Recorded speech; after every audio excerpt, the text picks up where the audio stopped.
Hello, Your Majesty, and welcome now to Wednesday. Well, I think overcast, pensive, and hyper-aware today for the royalty of the zodiac. The moon has now entered into Capricorn. So your emotions are now following this month's lesson, which is how you live in the moment. I call this church, our body. Our body is our temple. It's really where our soul worships life. And so emotions today are based on how clean your church is, how well you are in the moment. And if you find yourself emotional today or out of balance or not feeling physically well, there's something you should focus on now. That's what this whole topic is. Leos are learning how to master the moment, to seize the moment, the carpe diem lesson, so to speak. And this probably plays out with just your body, since Pluto is really only 3 degrees. But this may play out into your whole lifestyle, the fact that your job runs you ragged, etc.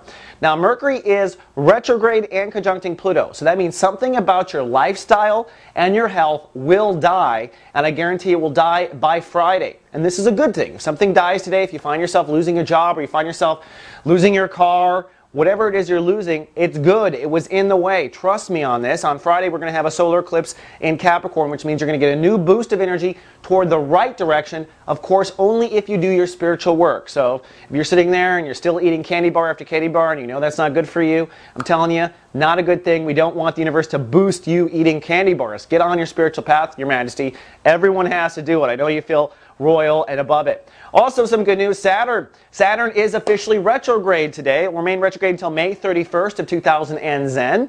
It means the universe will not be presenting any new mind games or attitude problems to you for about 5.5 months. However, the mind games and attitude problems you have identified already since Halloween must now be faced. So if you found that you tend to be negative when you're approached for a new task at work, or if you found that you tend to fall into worry whenever you have bank account issues, well, whatever, you got to face that worry, you got to face that negativity, and you got to face it responsibly with Saturn retrograde. The good news is if you face it, all the universe's resources will be at your disposal. If you don't face it, Saturn retrograde is going to feel like crap. So don't write me and ask for advice if you're not doing your soul work. Also today, speaking of advice, we've got a new episode of Skip Jennings, our urban mystic, going live today.